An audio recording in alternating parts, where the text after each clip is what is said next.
paz do Senhor Jesus, povo de Deus, louvado seja o nome do Senhor. Vamos iniciar mais uma leitura, aleluia, e hoje é Números, do capítulo de número 4 até o capítulo 6, e Marcos 4, do versículo 1 ao versículo 20. Que possamos, aleluia, louvado seja o nome do Senhor, ser alimentados, fortificados, aleluia, pelo poder da palavra do Senhor. E que possamos ter entendimento e discernimento, aleluia, e receber sabedoria através das Escrituras Sagradas. Números 4. Os deveres dos coaditas. O Senhor Deus disse a Moisés: faça a contagem dos levitas descendentes de Coate, por grupos de famílias por famílias, e registre todos os homens de 30 a 50 anos de idade que tiverem capacidade para trabalhar na tenda sagrada.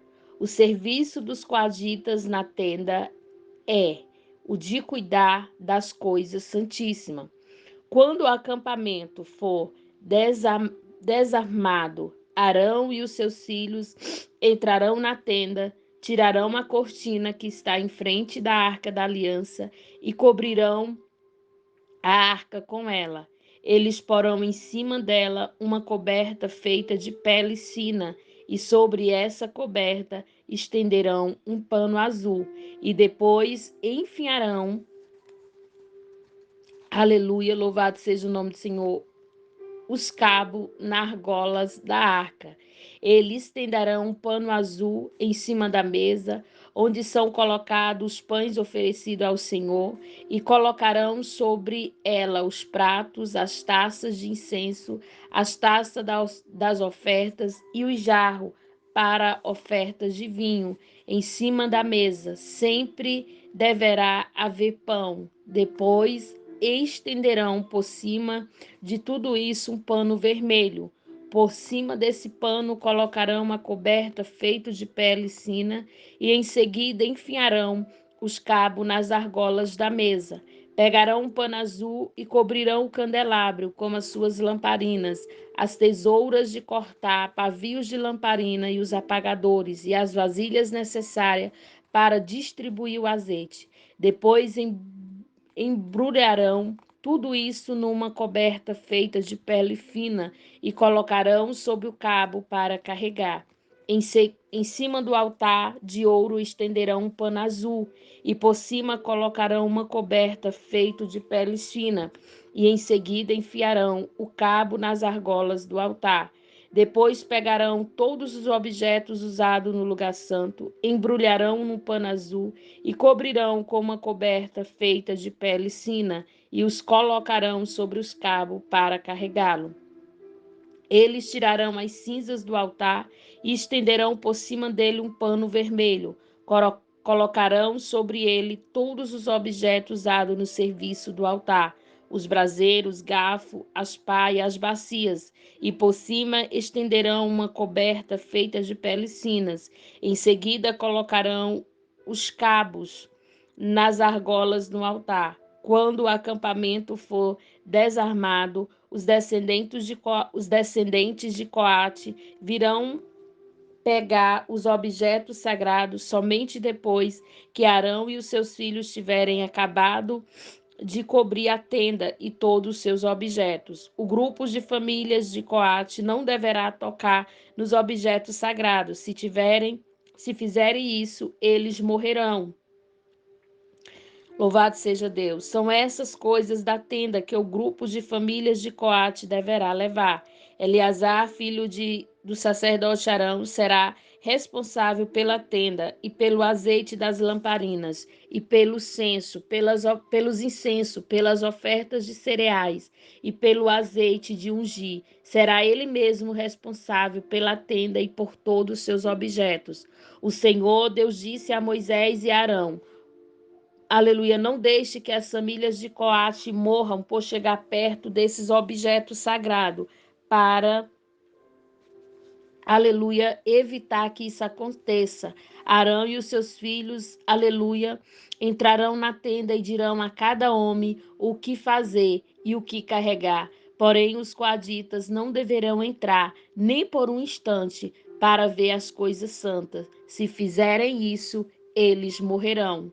Os deveres dos Gersonitas. O Senhor Deus disse a Moisés: faça a contagem dos descendentes de Gerson, por grupos de famílias e por famílias, e registre todos os homens de 30 a 50 anos de idade que estiverem capacidade para trabalhar na tenda sagrada.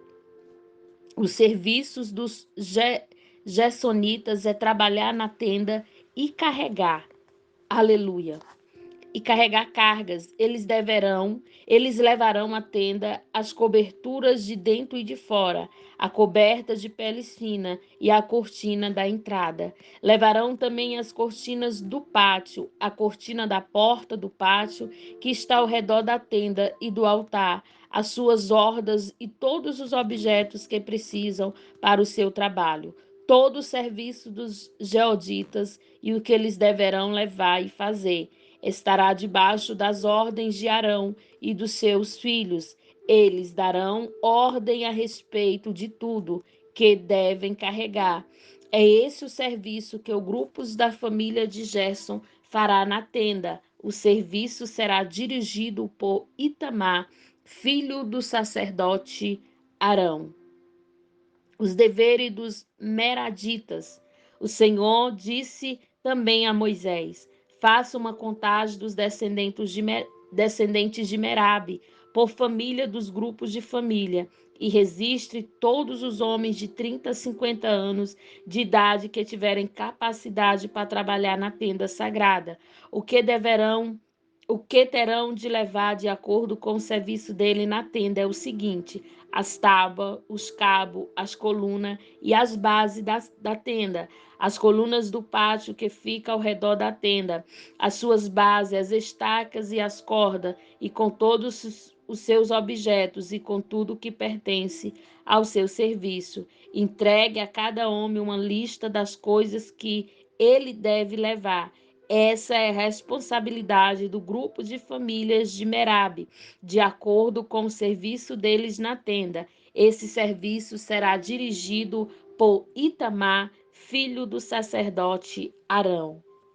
A contagem dos levitas. Conforme o Senhor havia ordenado a Moisés, Arão e os líderes do povo, aleluia, fizeram a contagem dos 3 grupos de família levita, isto é, de Coate, de Gerson e de Merari. Eles fizeram isso por grupos menores de família e por famílias e registraram todos os homens de 30 a 50 anos de idade que tinham capacidade para trabalhar na tenda sagrada. O número de coaditas foi de 2.750 homens, dos Gersonitas 2.630 e de Meraditas 3.200. O total todos dele foi 8.580 homens.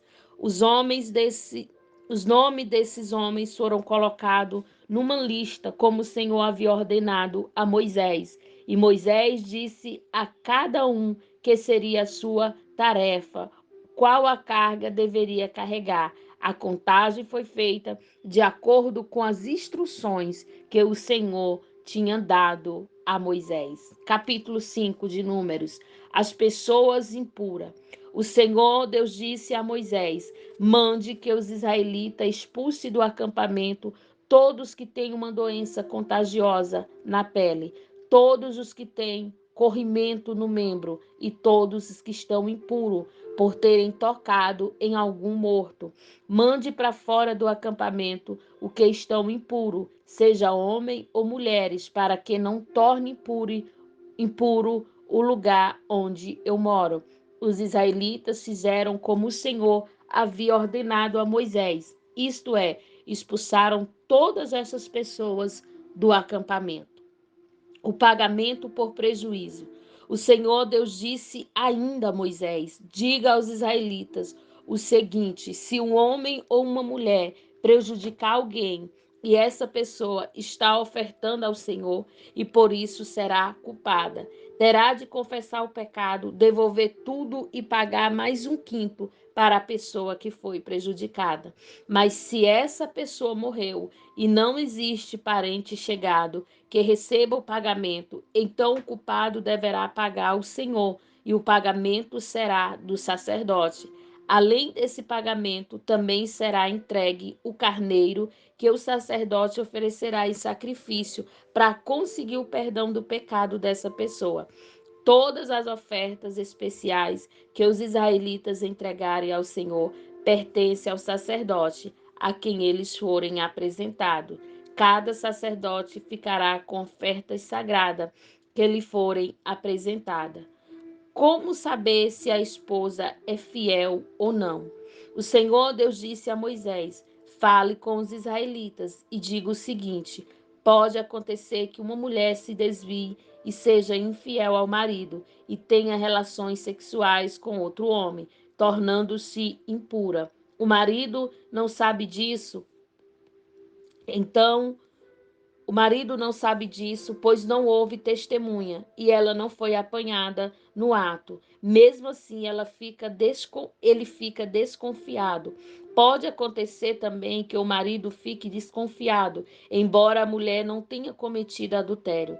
Em qualquer desses dois casos, o homem levará a sua mulher ao sacerdote e levará também a oferta de 1 quilo de farinha de cevada, mas o sacerdote não porá azeite nem incenso em cima dessa farinha, pois é uma oferta de um marido desconfiado, isto é, uma oferta para descobrir a verdade. O sacerdote levará a mulher para a frente e colocará diante do altar de Deus, o Senhor, e ele derramará água santa num jarro de barro e pegará um pouco de terra no chão da tenda sagrada e porá na água. E com a mulher ainda em frente do altar, o sacerdote soltará os cabelos dela e porá nas suas mãos a oferta de farinha de cevada, que é a oferta por causa de ciúme. O sacerdote terá na mão o jarro de água amarga que traz maldição.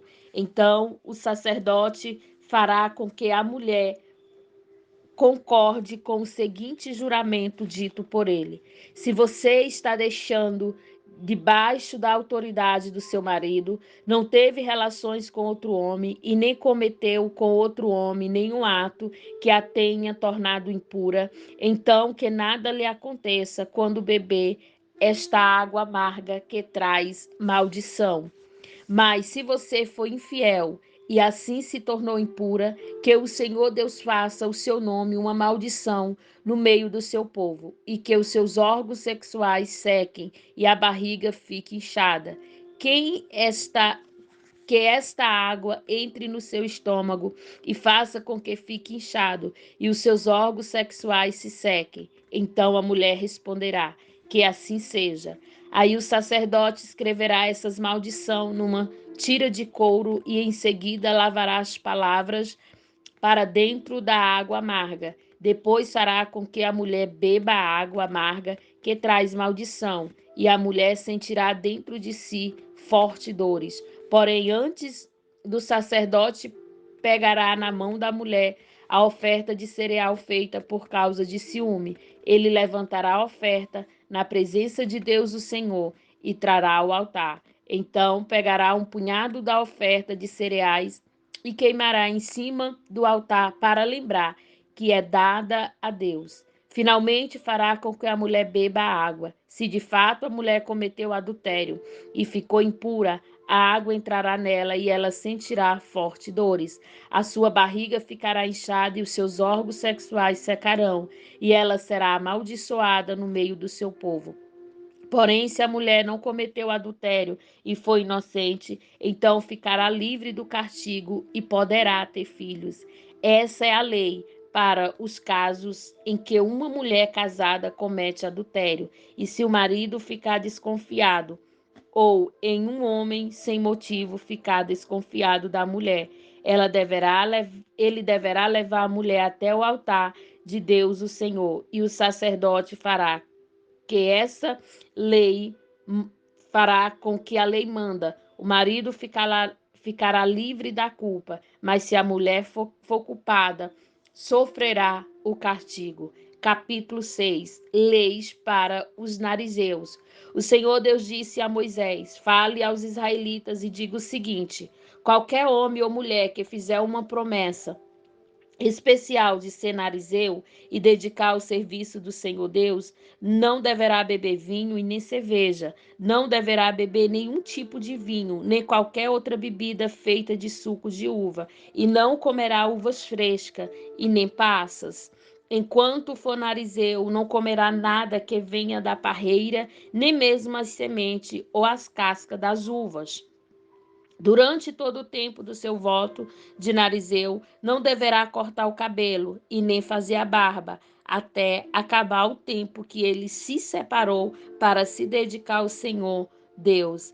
Ele se dedicará somente ao Senhor e deixará crescer completamente o cabelo. O seu cabelo é um sinal da sua dedicação ao serviço de Deus. Por isso, ele não deve se tornar impuro, chegando perto de alguém morto, mesmo que seja o corpo do seu pai ou da sua mãe, ou do seu irmão ou da sua irmã. Enquanto for narizeu, ele está preparado para o serviço de Deus, o Senhor. Se alguém morrer de repente perto dele e fizer que o seu cabelo de narizeu fique impuro, então 7 dias depois ele deverá raspar a cabeça e fazer a barba, assim ficará puro. No 8º dia deverá trazer 2 rolas ou 2 pombinhos para o sacerdote na entrada da tenda sagrada. O sacerdote apresentará um deles como oferta para tirar pecados e outro como oferta que vai ser completamente queimada, para conseguir o perdão do pecado que cometeu quando chegou perto do morto. Naquele mesmo dia, o narizeu dedicará de novo o seu cabelo. Então, dedicará de novo ao serviço de Deus, o Senhor, e o seu tempo como narizeu, até o seu tempo como narizeu. Esse tempo que o seu cabelo se tornou impuro não será contado. É como uma oferta para tirar a culpa. Ele trará um carneirinho de 1 ano. A lei para o narizeu. Quando chegar o dia, quando chegar o fim do tempo da sua dedicação ao serviço de Deus, será esta ao serviço de Deus, esta será, ele irá até a porta da tenda e entregará a Deus o Senhor 3 animais sem defeito, isto é, um carneirinho de 1 ano como sacrifício que vai ser completamente queimado, e uma ovelhinha de 1 ano como sacrifício para tirar pecados, e um carneiro como oferta de paz. Ele também oferecerá uma cesta de pães feitos sem fermento, isto é, pães grandes de farinha misturada com azeite e pães pequenos e achatados, com um pouco de azeite passado por cima. E também apresentará as ofertas de cereais e as ofertas de vinho. O sacerdote apresentará tudo isso diante de Deus, o Senhor, e oferecerá o seu sacrifício para tirar pecado, e oferta que será completamente queimada. Ele apresentará ao Senhor o carneiro como oferta de paz, e também oferecerá cestas de pães feitos sem fermento. Ele dará ainda ofertas de cereais e ofertas de vinho na porta da tenda. O narizeu rapará a cabeça, pegará o cabelo e colocará no fogo, onde está sendo queimado a oferta de paz. Então, depois que o quarto dianteiro do carneiro estiver assado, o sacerdote pegará e colocará nas mãos do narizeu, junto com os 2 pães tirados da cesta, um grande e um pequeno. Isso será feito depois que o narizeu rapar a cabeça. Depois o sacerdote apresentará essas coisas como oferta especial a Deus, o Senhor. São uma oferta sagrada para o sacerdote, junto com o peito e a coxa do carneiro, que pela lei pertence ao sacerdote. Depois disso, o narizeu poderá beber vinho. Essa é a lei para quem faz voto de dedicar-se como narizeu a serviço de Deus o Senhor. Porém, se o narizeu prometeu uma oferta além do que o seu voto de Narizeu existe, então deixará de cumprir o que prometeu. A benção do sacerdote. O Senhor Deus disse a Moisés: fale com Arão e os seus filhos e diga que abençoe o povo do seguinte modo: que o Senhor abençoe e os guarde, que o Senhor trate com bondade e misericórdia, que o Senhor olhe para vocês com amor e lhe dê a paz.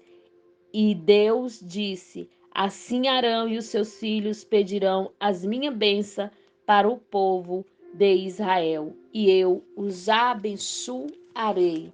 Louvado seja o nome do Senhor. Marcos capítulo 4, versículo 1 ao versículo 20.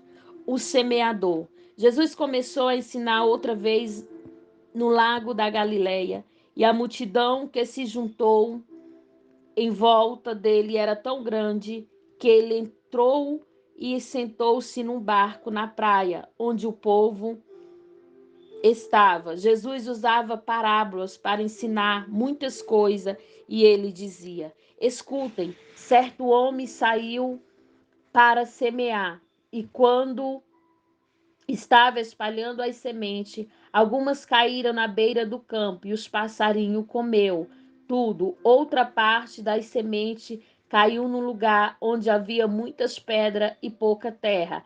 As sementes, aleluia, brotaram logo porque a terra não era funda, mas quando o sol apareceu, queimou as plantas e secaram tudo que tinha raiz. Outras sementes caíram no meio dos espinhos, que cresceram e sufocaram as plantas. Por isso nada produziu. Mas as sementes que caíram em terra boa brotaram, cresceram e produziram na base de 30, 70 e até 100 grãos por um. E Jesus terminou dizendo: se vocês têm ouvido para ouvir, então ouça. Por que Jesus usava parábolas?